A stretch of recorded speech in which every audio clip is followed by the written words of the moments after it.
नमस्कार दोस्तों, मैं अमित आप सबका स्वागत करता हूँ आपके अपने चैनल अमित वेल्थ ज्ञान 06 पे। दोस्तों, एक ऐसा आईपीओ जिस आईपीओ के बारे में अगर आप जानेंगे तो आप खुद कहेंगे कि आईपीओ है ये क्या है।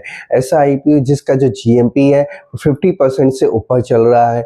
ये एक लार्जेस्ट मैन्युफैक्चरर है contact and non contact sensors के अंदर। अभी non contact and contact sensors क्या होते हैं?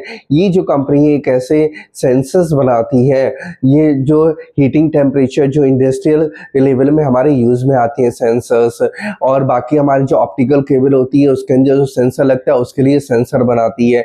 ये काफ़ी सारी चीज़ों के अंदर सेंसर्स बनाती है जो कि इंडस्ट्रियल में हमारा यूज में आता है। इस कंपनी का जो मॉडल है वो हमारा कहलाता है B2B, यानी कि बायर्स टू बायर्स, यानी कि जो हमारा डायरेक्ट मैन्युफैक्चरर से इंडस्ट्रियल लाइन में चला जाता है और ये अगर कस्टमर तक हमारा इसका नहीं आ पाता है, डायरेक्ट इंडस्ट्रियल लाइन के लिए हमारा बनाती है। लेकिन इस कंपनी की जो ग्रोथ है बराबर ही इंक्रीज होती चली जा रही है, सेल्स भी इसकी इंक्रीज होती चली जा रही है। कहीं पर भी कोई गिरावट नहीं दिखाई दे रही है इसकी सेल्स के अंदर, ना ही इसकी ग्रोथ के अंदर।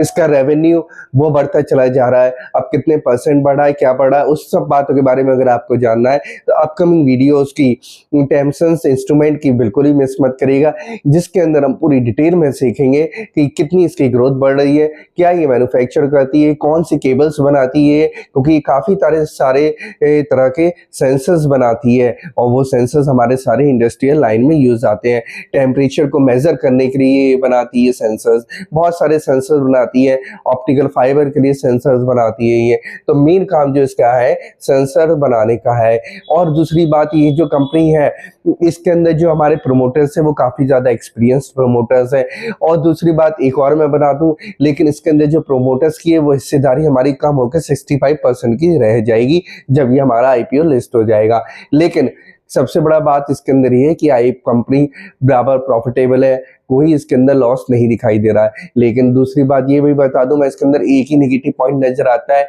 वो है हमारा offer for sale issue size, क्योंकि बहुत कम हिस्सा इन्होंने अपना जो रखा है वो कंपनी में लगाने के लिए रखा है। बाकी का सारा पैसा ये अपना ऑफर फॉर सेल में चले जाएगा, यानी कि प्रोमोटर्स उस पैसे को ले जाएंगे और जो बाकी का जो पैसा बचा है एक बहुत छोटा सा पार्ट, उस पार्ट के अंदर ये जो क्या करेंगे वो पैसा थोड़ा कंपनी के खर्चे के लिए निपटा देंगे और बाकी थोड़ा कैपेक्स में लगाएंगे। तो इन सब बातों को आपको ध्यान रखना है। कंपनी ग्रोथ के बारे में स्टडी करिए, कंपनी के बारे में स्टडी करिए, कंपनी क्या मैन्युफैक्चर करती है, इसका आगे आने वाले टाइम में हमारा क्या फ्यूचर रह सकता है।